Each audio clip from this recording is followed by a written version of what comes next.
이제는이라고 13절에 되어 있는데 그 이제는을 바꾸어서 그때와 지금이라고 표현했습니다.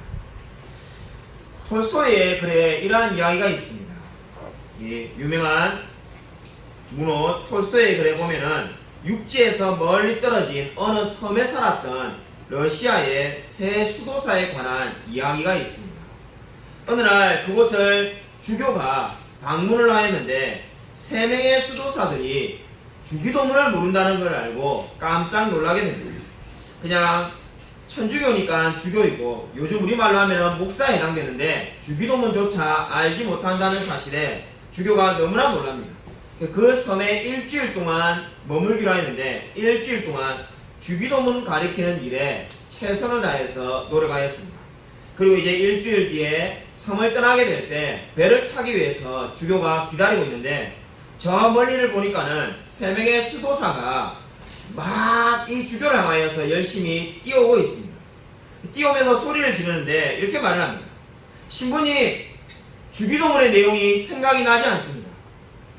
주교가 너무나 어이가 없습니다. 수도사라면 주기도문의 내용을 당연히 알고 있어야 되는데 모르는 것도 의아한데 일주일 동안 열심히 주기도문을 가르쳤는데 일주일이 지나고 난 다음에 기껏 다시 찾아와서 한다는 말이 주기도문이 생각이 나지 않는다는 겁니다. 뭐 어떻게 할 수가 있겠습니까? 이제 배를 타고 자기의 본국으로 돌아가야 되는데 주교가 이제 가르칠 시간이 없으니까 이렇게 물어봅니다. 그럼 도대체 내가 오기 전에 평상시에는 어떻게 기도했습니까? 기도를 안 한 겁니까? 이렇게 물었습니다. 당연히 기도를 했습니다라고 그들이 대답합니다. 그럼 어떻게 기도했냐니까 이렇게 대답을 합니다. 사랑하는 하나님, 당신도 3분이시고 우리도 3명이 있습니다. 우리에게 자비를 베풀어 주시옵소서. 이 이야기는 언뜻 보면은 톨스토이가 지어낸 이야기처럼 보입니다. 근데 더 비극적인 것은 역사적으로 수많은 수사들이 실제적으로 주기도문이나 사도신경을 몰랐다는 겁니다. 그리고 톨스토이는 현실을 바탕으로 소설을 쓴 겁니다. 여러분, 많은 사람들이 중세시대에 하나님의 아는 지식이 없이 그저 하나님을 전하는 자들이 많이 있었습니다. 여러분, 얼마나 하나님에 대해서 그리고 성경에 대해서 알고 있습니까? 우리가 지난주에 우리가 구원을 받은 것은 저와 여러분의 행위가 아니라 하나님의 행위로 구원을 받았다라고 우리가 말씀을 살펴보았습니다. 구원을 받은 성도가 제일 먼저 해야 할 일이 무엇일까요? 저와 여러분이 하나님을 만났다면 제일 먼저 무엇을 해야 될까요? 예배, 기도, 전도, 무엇을 해야 될까요? 오늘 성경은 구원에 대해서 이야기하고 난 다음에 무엇을 하라고 명령하고 있습니까? 11절을 주목하여 보십시오.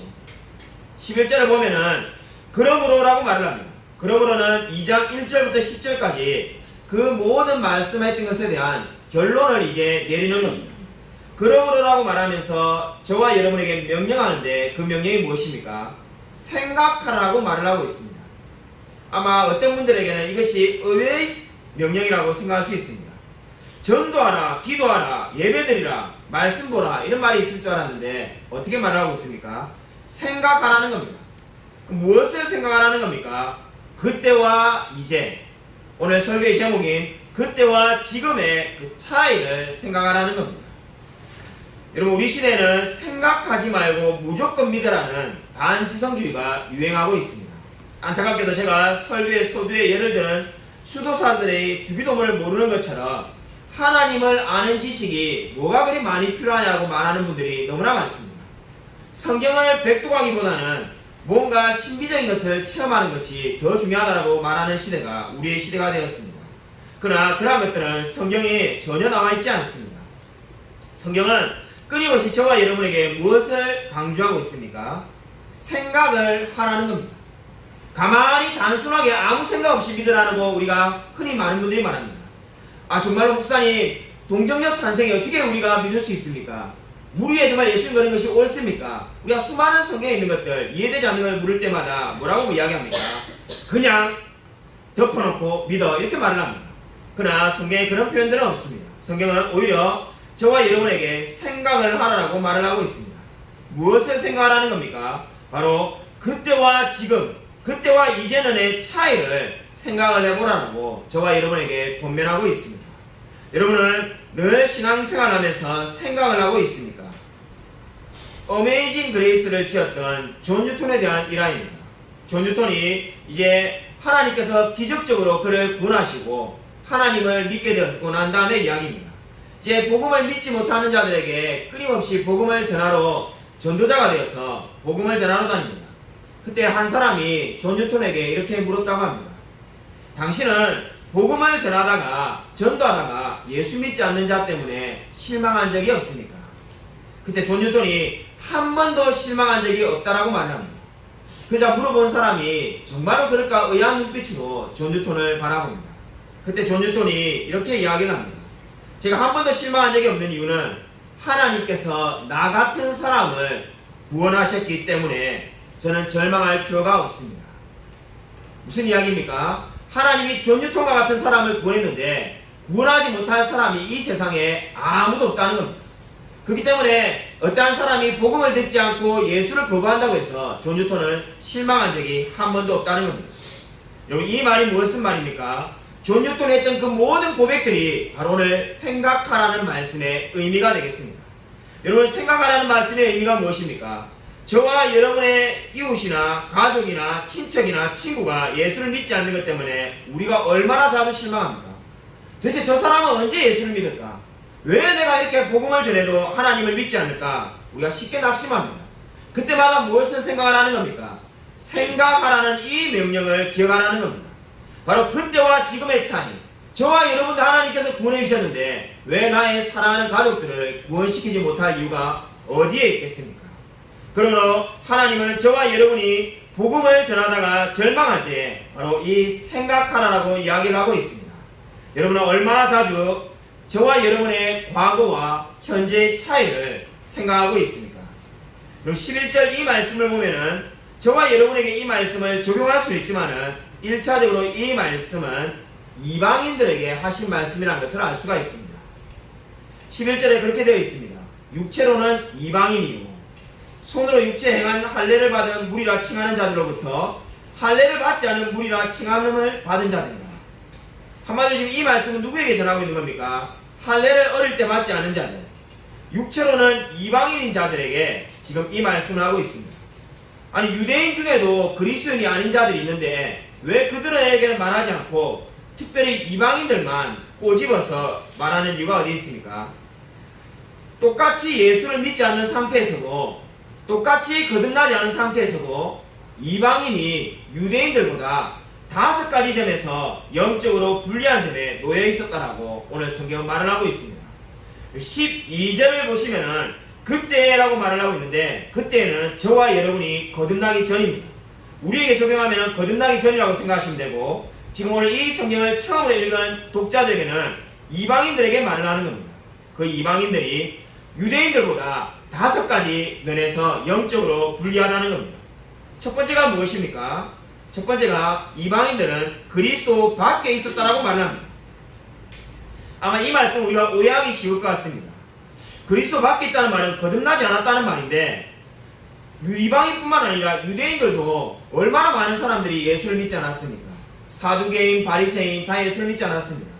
그들도 그리스도인 밖에 있을 건데 왜 굳이 이방인들에게 그리스도 밖에 있다라고 말을 하는가? 이 말씀은 구원의 의미에서 지금 그리스도 밖에 있다는 말이 아닙니다. 그러면 유대인들도 포함되겠죠. 구원의 측면에서 그리스도 안에 있냐 밖에 있냐가 아니라 바로 이 메시아의 말씀을 알고 있었느냐 모르냐는 측면에서 그리스도 밖에 있다는 겁니다. 어떤 의미인지 좀 더 자세히 이해하기 위해서 로마서 9장 5절을 한번 찾아보도록 하겠습니다. 여러분, 로마서 9장 5절을 함께 읽으시겠습니다. 신약 성경 252면입니다. 신약 성경 252쪽 로마서 9장 5절 말씀을 같이 한번 읽겠습니다. 로마서 9장 5절입니다.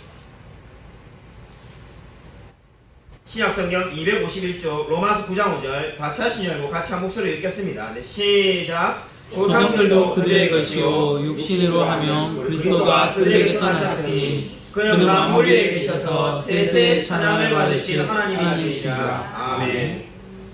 지금 오늘 성경이 그리스도 밖에 있다는 것은 물론 영적으로 이방인들이 그리스도 밖에 있다는 말도 됩니다. 그러나 그렇게 되면은 유대인과의 차이가 구분할 수가 없습니다. 유대인들도 대다수가 예수님을 믿지 않았습니다. 지금 여기서 그리스도 밖에 있다는 말의 의미가 무엇입니까? 바로 로마서 9장 5절을 말씀하는 겁니다. 조상들도 그들의 것이요 육신으로 하면은 그리스도가 그들에게 나셨으니 이렇게 말을 하고 있는 겁니다. 이 말이 무슨 의미입니까? 그리스도께서 육신적으로 유대인에게 나셨기 때문에 유대인들은 메시아를 볼 수 있는 기회가 있었다는 걸 의미하는 겁니다. 그러니까 이방인들이 뭐가 불리한다는 겁니까? 유대인들은 메시아를 직접 보았는데 그들이 믿지 않았던 거고, 이방인들은 저와 여러분도 마찬가지지만 예수를 본 적이 없이 믿고 있습니다. 그렇기 때문에 영적으로 불리하다고 이야기를 하고 있는 겁니다. 쉽게 말해서 이방인들은 구세주의 오심을 대망한다는 말조차도 알 수가 없는 사람들이었습니다. 수많은 유대인들, 아니 모든 유대인들은 구약시대에서부터 다 메시아가 오기를 소원하며 대망하였습니다. 그러나 유대인이 아닌 이방인들은 그 말이 무슨 의미인지조차 알 수가 없기 때문에 영적으로 불리하다는 겁니다. 두 번째로 영적으로 불리한 점은 에베소서 2장 12절을 보시면은 이스라엘 나라 밖에 있는 사람이었다라고 말을 하고 있습니다. 이 말씀을 찾아보지 않겠지만은 로마서 1장 16절에 내가 복음을 부끄러워하지 아니하노니 이 복음은 모든 믿는 자에게 구원을 주시는 하나님의 능력이 됨이라. 먼저는 유대인에게요 또한 헬라인에게로라는 말에서 알 수가 있습니다. 복음을 어떻게 전한다고 성경이 말을 합니까? 먼저는 유대인에게요 또한 헬라인에게로다. 그 로마서 1장 16절에서 말하는 헬라인이 이방인을 말하는 겁니다. 지금의 그리스 사람만 말하는 게 아니라 유대인이 아닌 모든 사람이 헬라인이라는 의미가 되겠습니다. 그러므로 지금 이방인들이 불리한 점이 뭐라는 겁니까? 먼저 유대인들은 복음을 들을 수 있고 이방인은 나중에 들을 수 있기 때문에 영적으로 불리하다라고 지금 성경은 말씀하고 있습니다. 세 번째로 이방인의 영적인 불리함은 약속의 언약에 대해서도 외인이었다라고 성경이 말씀하고 있습니다. 약속의 언약들이라고 우리 개혁 성경에 되어 있는데, 여러분 자신의 성경을 가지고 있는 분이라면 거기에다가 약속의 언약이라고 들을 빼시기 바랍니다. 사실상 이 오역에 가까운데 약속의 언약입니다. 왜냐하면 원어는 단수로 되어 있기 때문입니다. 그렇기 때문에 지금 이 성경 말씀은 약속의 언약입니다. 언약들이냐 언약이냐 뭐가 차이가 있는가? 약속의 언약이라면 지금 뭘 가리키고 있는 겁니까? 아브라함과 하나님이 맺은 언약을 말하려는 겁니다. 창세기 12장에 너로 하여금 큰 민족을 이루고 너에게 땅을 주겠다는 그 약속을 의미하는 겁니다. 그 하나의 약속에 그 구약 성경에 나오는 모든 약속들은 이미 다 첫 번째 약속에 포함되었다는 의미가 약속의 언약 단수로 사용된 이유가 되겠습니다. 약속의 언약들이 되면은 다 모든 언약들이 동등한 가치가 되게 되겠습니다. 그렇기 때문에 지금 오늘 이 성경은 약속의 언약입니다. 이방인들은 바로 그 아브라함의 약속에 참여하지 않은 자들입니다. 그렇기 때문에 어떻다는 겁니까? 영적으로 불이익을 당하고 있다는 겁니다. 네 번째로 이방인들의 불리한 점은 세상에 소망이 없는 존재라고 성경이 말씀하고 있습니다. 이 점에 대해서는 가장 탁월하게 잘 설명한 사람이 20세기에 가장 뛰어난 설교자였던 마틴 로이드 존스 목사님이 가장 잘 설명하였습니다. 마틴 로이드 존스 목사님은 왜 세상에 소망이 없는 존재인가를 이렇게 말하였습니다. 그리스도 밖에 있는 사람은 나이가 들면 들수록 점점 더 세상에 대해서 비관적일 수밖에 없다라고 로이드 존스 목사님이 말하였습니다. 그 이유가 무엇입니까? 그 이유는 죽음 너머에 아무것도 존재하지 않는다고 생각하기 때문이라는 겁니다. 죽음 너머에 천국을 소망하는 그리스도인들은 나이가 들어가면 들어갈수록 천국을 소망하기 때문에 소망이 생깁니다. 그러나 이제 믿지 않는 자들은 어떻다는 겁니까? 나이가 들어가면 들어갈수록 자기가 죽음이 다가온다는 걸 누구나 다 알고 있습니다. 인생이 나이가 들어가면 들어갈수록 더 인생이 길게 남았다고 생각하는 사람은 아무도 없습니다. 근데 문제는 무엇입니까? 죽음 너머에는 아무것도 없다라고 믿기 때문에 소망이 있을 수 없다는 겁니다. 너무나 탁월한 지적이지 않습니까? 바로 로이드 존스 목사님이 말한 것처럼 믿지 않는 자들은 믿지 않기 때문에 소망이 있을 수가 없습니다. 나이가 들어가면 들어갈수록 더더욱 소망이 없이 세상에 대해서 비관적일 수밖에 없습니다. 여러분은 소망을 가지고 있는 사람입니까? 다섯 번째로 그리스도가 오시기 전에 이방인들은 어떤 점에서 불이익을 당하고 있다는 겁니까? 하나님도 없는 자라고 성경이 말을 하고 있습니다. 왜 이방인은 하나님도 없는 존재입니까? 여러분, 그 이유는 바로 그들이 의도적으로 하나님을 거부하고 있기 때문입니다. 여러분, 민수기 15장 30절부터 31절 한번 찾아보겠습니다. 하나님도 없는 자라는 것을 구약성경에서는 이렇게 말을 하고 있습니다. 구약성경 민수기 15장 30절 31절입니다. 구약성경 221면에 있습니다. 구약성경 221쪽 민수기 15장 30절부터 31절까지를 같이 한 목소리로 읽겠습니다. 민수기 15장 30절 31절 다 찾으신 줄 알고 같이 한 목소리로 읽겠습니다.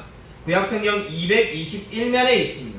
민수기 15장 30절 31절입니다. 함께 읽겠습니다. 네, 시작. 본토이든지 타국이든지 고의로 무엇을 범하면 누구나 여호와를 비방하는 자니 그의 백성 중에서 끊어질 것이라. 그런 사람은 여호와의 말씀을 멸시하고 그의 백성을 파괴하였은즉 그의 죄악이 자기에게로 돌아가서 온전히 끊어지리라. 아멘. 그럼 여기서 용서받을 수 없는 죄를 하나 말하려고 있습니다.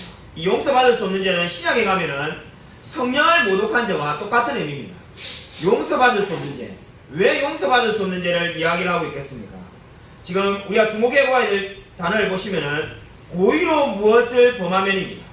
고의로 무엇을 범하면이라는 이 말은 손을 들어 하나님께 창을 던지는 자라고 우리가 번역할 수가 있습니다.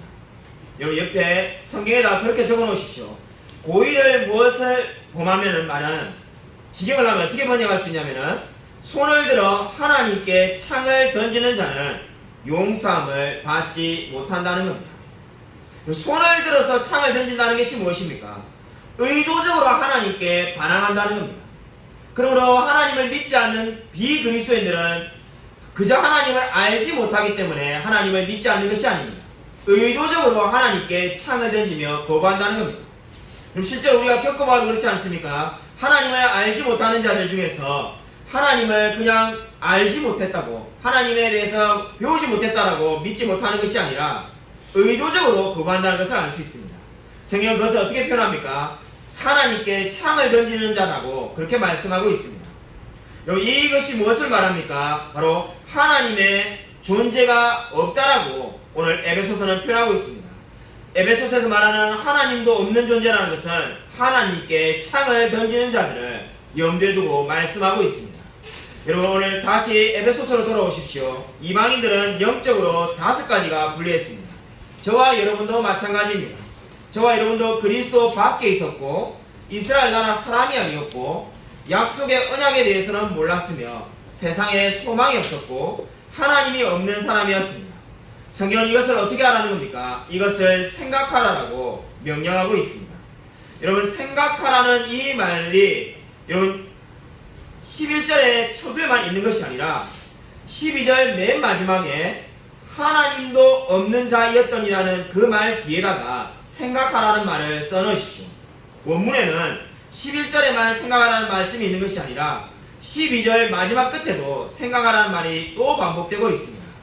그러니까 성경이 어떻게 말하는 겁니까? 생각하라고 말을 하고 난 다음에 5가지 이방인의 불의한 점을 이야기하고 하나님도 없는 자였다고 생각하라고 명령하고 있습니다. 여러분 12절 마지막에다가 생각하라고 쓰시기를 바랍니다. 그러니까 이 생각하라는 말이 11절과 12절에 반복되는 이유가 어디 있겠습니까? 저와 여러분이 거듭나기 전에 어떠한 사람이었는지를 생각하고 또 생각하라는 겁니다. 그리고 난 다음에 이제 13절에 이제는이라고 되어 있습니다. 제가 설교 제목은 이제는이라고 말하면은 어투가 이상한 것 같아가지고 그때와 지금이라고 바꿨는데 바로 그 지금이 이제는을 이야기하는 겁니다.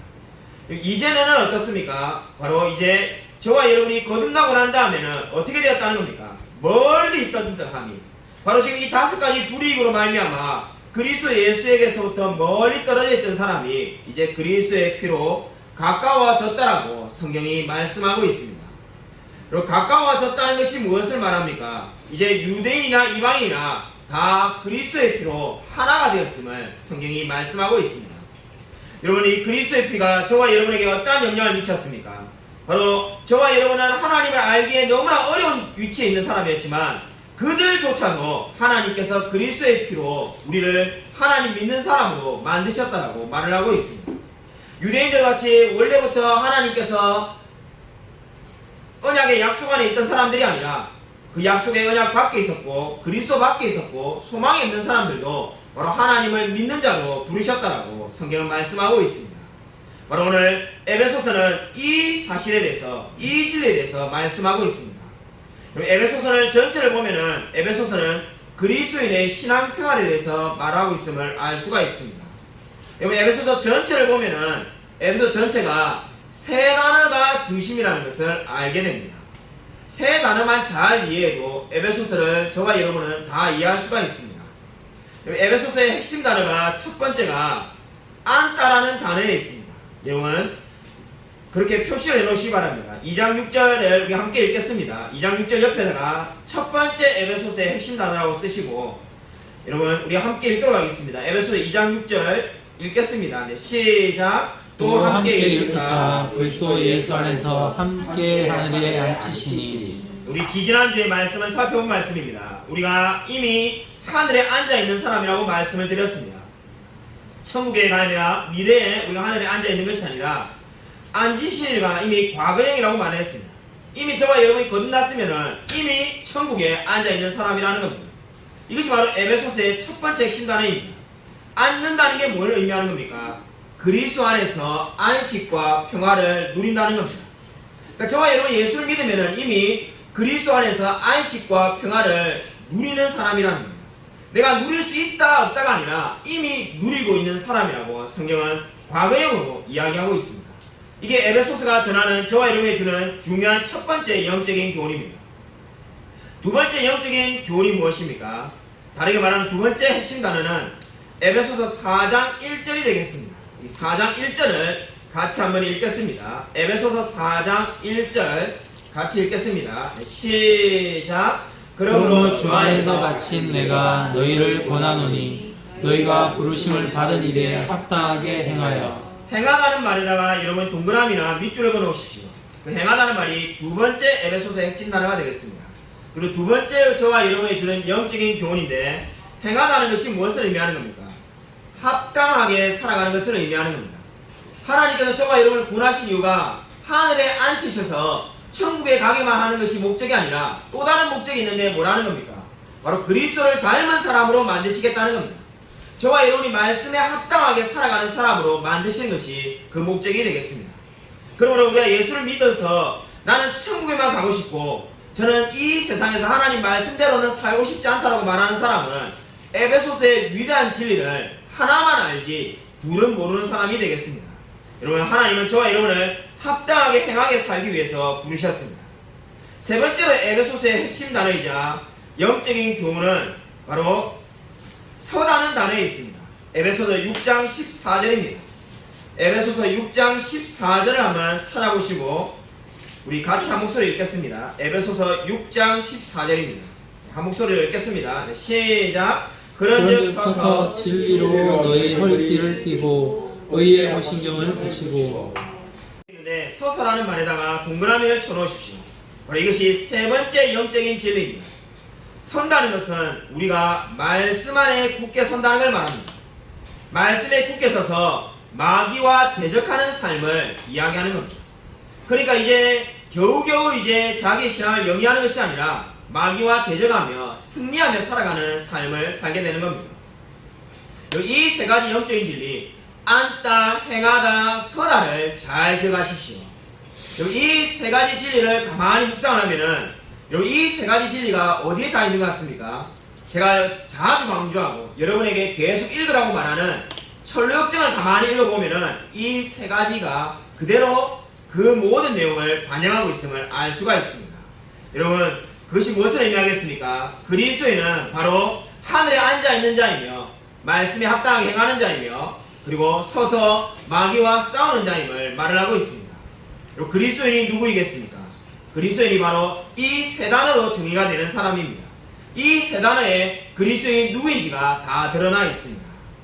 하나님의 행위로 우리를 구원하셨고 하나님은 저와 여러분에게 그때와 지금의 차이를 생각하라고 말씀하고 있습니다. 저와 여러분은 어떻게 살아야 될까요? 여러분, 저는 성경을 읽을 때마다, 특별히 구약 성경을 읽을 때마다 이스라엘 백성이 너무나 한심하다라고 생각한 적이 많았습니다. 여러분도 그런 생각을 해본 적 있지 않습니까? 하나님이 구원해 놓으면 다시 죄를 짓고, 광야에서 그렇게 고생했는데도 가나안 땅에 오면 또 똑같은 죄를 짓고, 성경 읽다 보면 어떤 생각이 듭니까? 그냥 한 페이지로 요약할 수 있겠구나. 하나님이 창조하셨는데 이스라엘 백성이 죄를 범하고, 구원하시니까 또 죄를 범하고, 또 사사를 보내니까 죄를 범하고, 이 선지자를 보내도 또 죄를 범하고, 하나님이 또 구원하셨다고 아마 한 장으로 요약할 수 있을 거라는 생각이 들기도 합니다. 아마 이스라엘이 한심하고 때때로 답답하다라고 생각하는 분들이 많이 있을 겁니다. 저도 그렇게 성경을 읽기 시작하다가 어느 날 성경을 읽다 보니까 이것이 저의 이야기라는 생각이 들기 시작하였습니다. 이스라엘의 그 한심한 이야기가 나의 이야기인가? 나도 늘 하나님이 용서해 주시고 구원해 주시지만은 죄를 짓고 넘어지구나 하는 생각을 가지게 되었습니다. 이것이 바로 저의 생각의 변화인데, 저는 최근에 지난해부터 올해까지 이르러서 이스라엘의 영적인 면이 있다는 것을 구약 성경을 통해서 새롭게 발견하게 되었습니다. 제가 그렇게 한심하게 보고 솔직히 때때로는 내보다도 더 못난 사람인가라는 생각이 들던 그 이스라엘 백성들이 훌륭한 영적인 면이 있다는 것을 알게 되었습니다. 그것이 바로 오늘 우리 에베소서를 통해서 저와 여러분이 나아갈 길을 보여주는 겁니다. 우리 한번 민수기 15장 1, 2절을 찾아보겠습니다. 민수기 15장 1, 2절을 보면은 저와 여러분이 앞으로 어떻게 살아야 되는지, 거듭난 자가 무엇을 하며 살아야 되는지를 보여주는 말씀이 있습니다. 구약성경 220쪽입니다. 구약성경 220쪽 민수기 15장 1, 2절을 같이 한 목소리 읽겠습니다.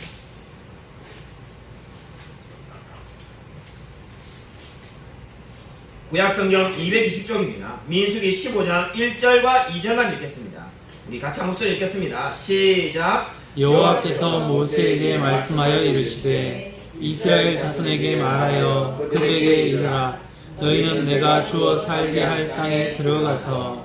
자, 이 말씀을 보면 어떻습니까? 지금 우리가 시간 관계상 여기까지만 읽었는데 그 밑에 쭉 다 읽어보면은 무엇은 분위기냐면은 이스라엘 백성들이 가나안 땅에 들어가면 어떻게 살지에 대해서 지금 준비하고 소망을 가지며 지금 노력하는 장면들이 나와 있습니다. 자기들이 안식일을 지키려고 하고 거룩을 추구하며 그렇게 노력하는 모습들이 나와 있습니다.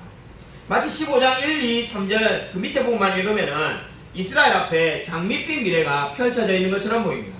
그냥 쉽게 말해서 소망이 있는 것처럼 보입니다. 그러나 우리가 성경을 흐름을 보면은 정말 이 장면이 우리가 깜짝 놀랄 수밖에 없습니다. 왜냐하면은 민수기 14장 29절과 30절에 이미 하나님이 그들에게 놀라운 말씀을 이미 전했기 때문입니다. 우리 민수기 바로 앞에 장에 14장 29절부터 30절을 같이 한 목소리 읽겠습니다. 한 장 앞에 민수기 14장 29절부터 30절입니다. 함께 읽겠습니다. 시작. 너희 시체가 이 광야에 엎드러질 것이라. 너희 중에서 20세 이상으로서 계수된 자 곧 나를 원망한 자 전부가 여분네 아들 갈렙과 눈의 아들 여호수아 외에는 내가 맹세하여 너희에게 살게 하는 땅에 결단코 들어가지 못하리라. 우리가 시간 관계상 읽지 못했지만은 23절도 똑같은 말씀이 그대로 있습니다. 14장 23절에도 한 사람도 이제 그들이 가나안 땅을 못 들어갈 거라고 말합니다. 그렇게 말씀하셨다가 29절과 30절에 예외로 갈렙과 여호수아만 들어간다 이렇게 지금 말씀하는 겁니다. 한마디로 이 말씀을 보고 나면 어떤 생각이 듭니까? 이스라엘은 지금 바란 광야에서 아멜렉과 싸우다가 엄청난 피해를 입었습니다. 엄청난 피해를 입은 것만 해도 괴로운데 하나님이 거기다가 어떻게 말씀하는 겁니까? 그럼 아말렉과의 피해는 비교도 안 되는 이스라엘의 늘 소망이었고 유일한 소망이었던 가나안 땅에 절대로 들어가지 못할 거라는 것을 말씀하였습니다. 여러분, 우리가 생각했던, 적어도 제가 예전에 오해했던 이스라엘이라면은 이제 이때 어떻게 반응이 나오겠습니까? 그러면은 이제 가나안 땅에 못 들어간다니까 뭐 소망이 없는데 어차피 가나안 땅에 못 들어갈 거 내 마음대로 그냥 광야에서 살다가 죽을래 이렇게 말할 것 같지 않습니까? 마치 우리로 말한다면은 어떻게 비유해야 될까요? 제가 아무리 비유를 생각해도 좋은 비유가 생각나지 않는데, 저와 여러분에게 인생의 시한부 인생으로 이제 한 달만 더 산다든지 두 달만 더 산다는데 무슨 소망이 있겠습니까? 근데 그렇게 지금 말을 하고 있는데 이스라엘 백성들의 반응이 15장에 있는 겁니다. 여러분, 이스라엘 백성들이 어떻게 하는 겁니까? 이제 가나안 땅에 들어갈 수 없다고 말합니다. 하나님의 이 말씀은 취소되지 않을 겁니다.